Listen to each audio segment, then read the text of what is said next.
The warrior born in the sands, the roots of ambition. In the cold winter of 1336 CE, in the small village of Kesh near Samarkand, a boy was born into a humble Turco-Mongol Barlas family. His name was Timur. The region was then part of the Chagatai Khanate, where the echoes of the Mongol Empire still lingered. Timur's family was poor. His father, Tarakai, was a minor noble, but the family's means were modest. In his supposed autobiography, Tuzuk-e-Timuri, Timur described his early life as that of a simple shepherd who spent his days tending sheep and listening to the stories of local chieftains. Since childhood, I was lost in the shine of swords and the gallop of horses, he wrote. The tales of Genghis Khan flowed in my blood. But fate struck cruelly during a raid in his youth. An arrow wound crippled his right leg.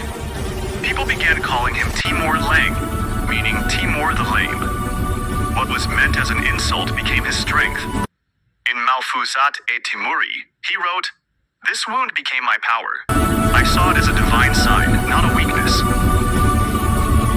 As a young man, Timur was a small-time bandit roaming the deserts of Transoxiana, raiding caravans. Yet his sharp mind, tactical brilliance, and courage soon made him rise among the chieftains of the Chagatai Khanate. In the chaotic 1360s, he allied with powerful nobles like Hussein, but ambition soon divided them. In 1362, near Balkh, Timur defeated Hussein and chose his own path. By 1370, Timur's guerrilla wars across Transoxiana had scattered rival leaders. He seized Samarkand, declaring it his capital.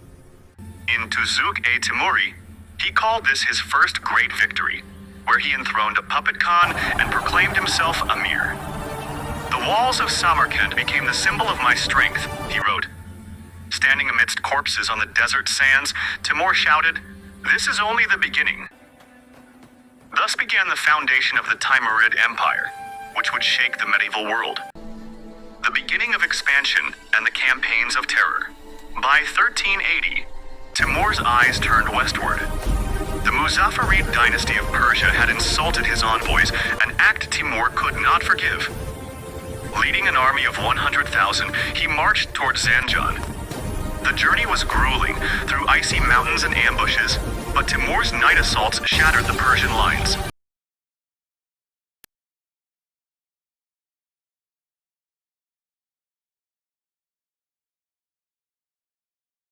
Timur claimed his campaigns were for the defense of Islam. They were truly about power and wealth. "I punished the sinners," he wrote. But historians see this as part of his imperial ambition. Next came Isfahan, the heart of Persia. In 1387, Sultan Ahmad Shah Muzaffarid faced Timur's horsemen on the dry plains.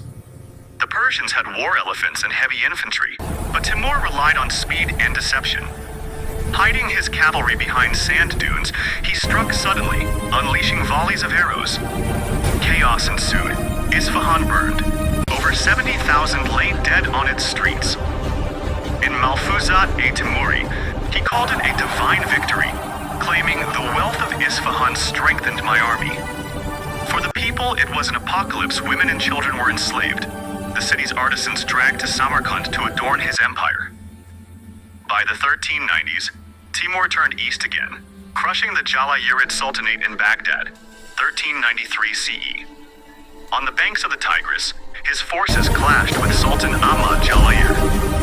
Timur's ruse setting boats ablaze to create confusion led to a brutal siege. Baghdad's proud walls crumbled under cannon fire. 90,000 were slain. Mosques and markets turned to ash. Timur wrote, "The wealth of Baghdad will increase the splendor of my empire." But to history, it was sheer barbarity. Rivers ran red. Corpses floated downstream. Standing over the carnage, he declared, "This is a warning, no one shall defy me." In 1400, he attacked Damascus. The Mamluk governor resisted fiercely, but Timur's artillery and cavalry decimated the defenders. The ancient city burned. Libraries and scholars perished. He wrote, "The knowledge of Damascus shall be brought to Samarkand." And indeed, its artisans were enslaved and relocated. His Middle Eastern campaigns weakened entire kingdoms and fed the glory of Samarkand. In 1398 CE, Timur's ambition turned to India. In Tuzuk-e-Timuri, he called India the Golden Bird, rich in temples, jewels, and gold. He claimed divine inspiration, writing, "The prophet appeared to me in a dream, commanding me to wage jihad against idolaters." Yet his true motive was wealth. With 90,000 soldiers and 150,000 horses, Timur crossed the icy passes of the Hindu Kush. The march was deadly hunger, exhaustion, and resistance along the way. Multan fell after a 6-month siege, its defenders slaughtered. In Punjab, Jat warriors fought valiantly, but were crushed. Approaching Delhi, Sultan Nasir-ud-Din Mahmud Shah prepared for battle near Panipat. The Sultanate was weakened by civil strife. Timur wrote, "Delhi's division made my victory easy." The Delhi army's war elephants terrified Timur's men until he devised a brutal trick. He tied camels with dry grass and oil, set them aflame, and drove them toward the elephants. The beasts panicked, trampling their own army. On the 17th of December 1398, Delhi fell. For 3 days, the city was ravaged, over 100,000 people were killed. Towers of skulls were raised. Delhi's markets were filled with gold, but its people were weak and divided, Timur noted. He even mentioned hungry Hindus, joining his army out of desperation, a chilling glimpse of the famine and chaos. Timur looted enormous treasure, 1,000 camels laden with gold, silver, and gems. "This victory is mine," he declared. Delhi lay in ruins. The Sultanate never fully recovered. In 1402 CE, Timur turned west once more, this time against the mighty Ottoman Sultan Bayezid I, known as Yildirim, the Thunderbolt. On the dry plains of Ankara, 140,000 Timurid troops clashed with 85,000 Ottomans. Dehydration and heat plagued both sides. Timur used deception and his war elephants again, surrounding Bayezid's forces. The Sultan was captured and died in captivity. Timur called it his final great victory. "The fall of Bayezid proved my supremacy," he wrote. The Ottoman Empire reeled from the shock, and Europe breathed a brief sigh of relief.